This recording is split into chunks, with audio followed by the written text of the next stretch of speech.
안녕하세요. 이주영 법무사입니다. 안녕하세요. 오송의 김문배 법무사입니다. 지난 시간에 이어 김문배 법무사님 모시고 한정승인에 대해서 연속해서 알아보도록 하겠습니다. 한정승인하고 네. 상속포기 문제가 겹칠 때가 많더라고요. 한정승인을 해야 되나요? 상속포기를 해야 되나요? 이런 문제에 대해서 저한테 문의할 때 저는 결국은 다른 후순위 상속인들을 위해서 한정승인 하시는 게 좋을 것 같습니다. 이렇게 말하는데 네. 그거 어떻게 해야 되나요? 저도 비슷합니다. 오시면 저한테 답을 구하는 부분들이 많더라고요. 그렇죠. 법무사님, 제가 포기를 해야 될까요? 한정승인을 할까요? 어떤 게 더 유리합니까? 이렇게 답을 물어오시면 저는 두 가지를 말씀드려요. 예. 나는 진짜 아무것도 신경 쓰기 싫다. 그러면 포기를 하십시오. 다만 사촌 이내까지 상속이 내려가기 때문에 사촌 이내에 불측에 손해를 주기 싫으면 당대에서 한정승인으로 재산을 정리하는 것이 가장 바람직합니다. 그래서 나는 꼭 아무것도 신경 쓰기 싫다라는 것이 아니라면 한정승인을 하십시오. 이렇게 안내를 해드리고 있거든요. 네, 법무사님도 되게 그렇게 처리를 하고 계시나요? 저도 결국은 그렇게 합니다. 그렇죠. 네. 저희들이 처리할 때 또 그 여러 가지 문제들이 있지만 퇴직금에 대해서도 물어오고 이걸 처리하는 사례들이 있으실 것 같은데 법무사님 퇴직금에 대해서도 그 처리해드린 사례들이 있으신 거죠? 예. 그런데 제가 할 때는 아직 퇴직금에 대해서 문제가 된 적은 없었어요. 아, 그러시군요. 혹시 퇴직금은 그 망인의 재산인가요? 아니면 상속에 놓은 고유재산인가요? 이 부분에 대해서도 이제 많이들 물어오십니다. 그래서, 그렇죠. 그래서 퇴직금 같은 경우는 이제 두 가지로 나눠 봐야 될 것 같은데요. 공무원인 경우가 있을 수 있고요. 일반 회사원인 경우가 있을 수 있는데 이 두 가지를 한번 나눠 보면 좋을 것 같아요. 그렇죠. 공무원인 경우에는 공무원연금법에 따라서 거기에 보면 유족의 경제적 안정성 또 복리 향상을 위해서 이 퇴직금이 존재한다라는 그 목적이 있습니다. 따라서 공무원연금법에 따라서 이 퇴직금, 공무원에 대한 퇴직금은 상속인의 고유재산이다. 이렇게 보시면 될 것 같고요. 나아가서 일반 회사원인 경우에는 이 부분도 또 사실 두 가지로 나눠볼 수 있잖아요. 일반 회사원인 경우에는 규약이나 단체 협약 또 사규에 상속인의 고유재산의 성격이 강하다. 그런 내용들이 있다면 당연히 상속인들의 고유재산이 될 테고요. 만약에 그런 내용들이 사규나 규약 이런 데 없다. 그러면 망인의 재산으로 봐서 이 부분도 상속재산에 포함시켜야 됩니다. 그 문제가 있어요. 아직은 없었지만 이런 부분들에 대해서 상담 같은 것들을 많이 해주시고 계시는 거죠. 상담은 자주 하는 것이죠. 아, 그렇죠. 그러면 저희들 같은 경우는 이 부분에 대해서 특히 문제가 되는 게 일반 회사원인 경우에는 아까 말씀드렸듯이 사규나 단체 협약 같은 데 내용이 없으면 망인의 재산이기 때문에 재산 목록에 기재를 해야 되지 않습니까? 그렇죠. 그런데 거기에는 이제 민사집행법에 보면 압류 금지 채권에 대한 규정이 있습니다. 그래서 그 규정에 따라서 실제로 2분의 1 지분에 대한 부분들은 압류를 할 수 없기 때문에 결과적으로는 망인의 1억이 만약에 퇴직금이다. 그러면 망인의 재산은 5천만 원으로 기재하고 나머지 5천만 원은 압류가 금지되어 있는 부분들이기 때문에 실제로 상속인의 재산이다. 이렇게 재산 목록에 넣어서 줄을 달아가지고 이렇게 처리해 드린 사례도 있었습니다. 업무를 하다 보면은 또 임대차 보증금이 또 문제될 때도 있잖아요. 그렇죠. 그래서 저도 이런 부분들이 왜 문제가 되냐면 나중에 이제 환가 배당할 때 상속재산 파산할 때 그 부분이 문제가 되는 거거든요.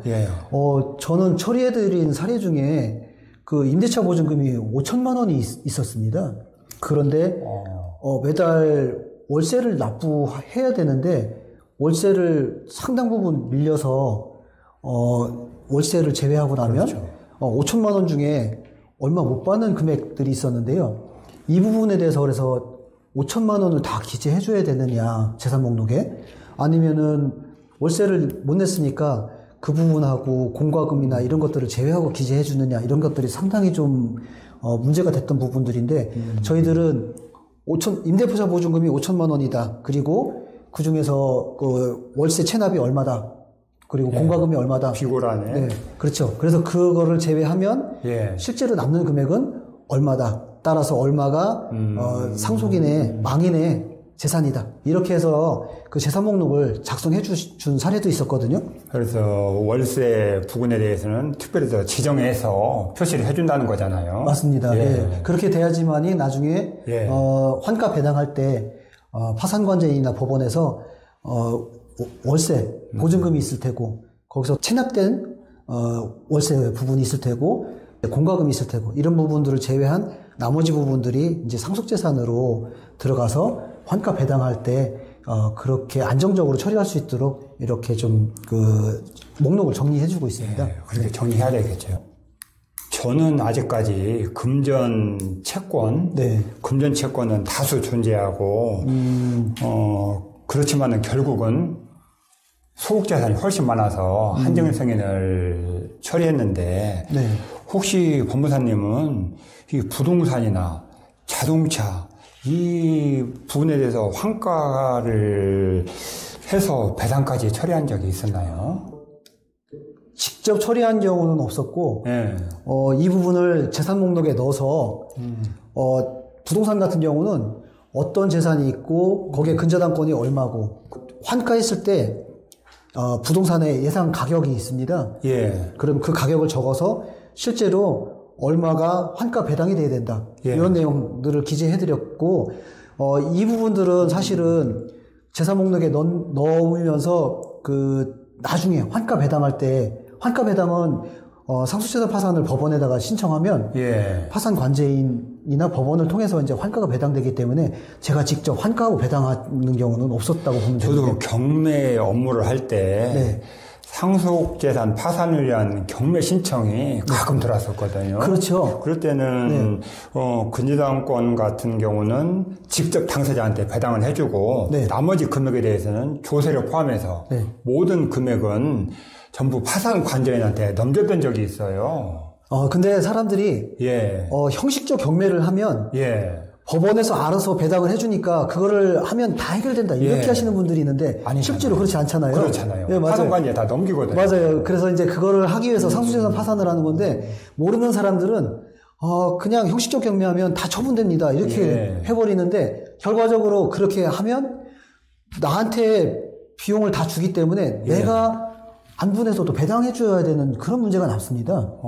그렇기 때문에 이런 처분을 하기에 앞서 재산 목록을 어떤 식으로 정리하고 또 부동산이나 자동차 같은 경우는 아까도 말씀드렸듯이 실제로 가치 또 환가했을 때 가격 또는 부동산의 경우에는 근저당 자동차의 경우에는 저당 금액을 뺀 나머지 금액은 얼마다 이렇게 특정을 해줘야 나중에 상속재산 파산이라든지 환가 배당할 때 아주 명료하게 이것이 정리가 될 수 있는 거거든요.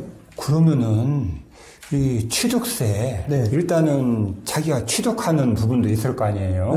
취득세나 양도세 부분은 어떻게 처리를 하고 있나요? 세금도 참 문제이죠. 그렇잖아요. 맞아요. 이제 경매라든지 아니면은 법원을 통해서 환가 배당이 될 때 이게 매매가 되지 않습니까?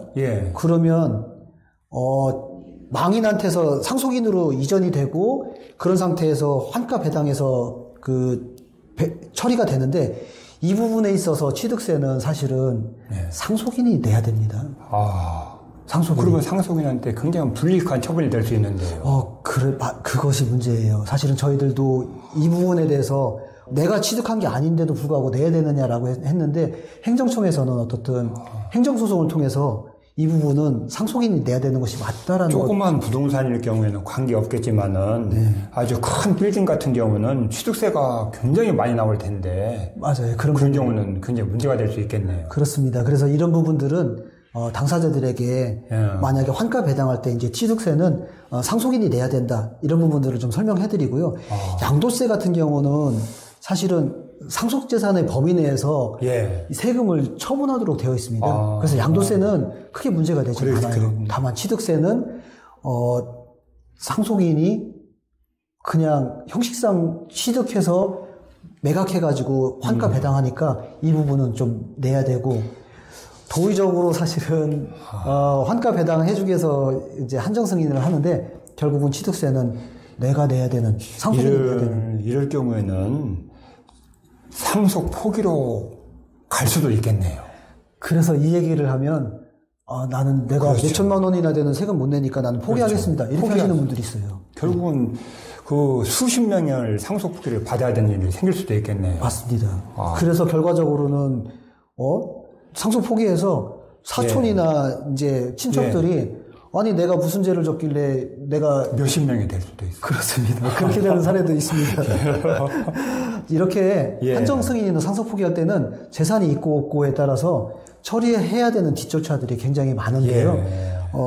법무사님 같은 경우도 이렇게 처리하면서 여러 가지 사례들 많이 있으셨을 텐데 세금 이런 것들 그 내부 좀 잘 조율해서 상속인들이 불측의 손해를 받지 않도록 하는 것, 그런 것도 좋을 것 같습니다. 그래야겠습니다. 네.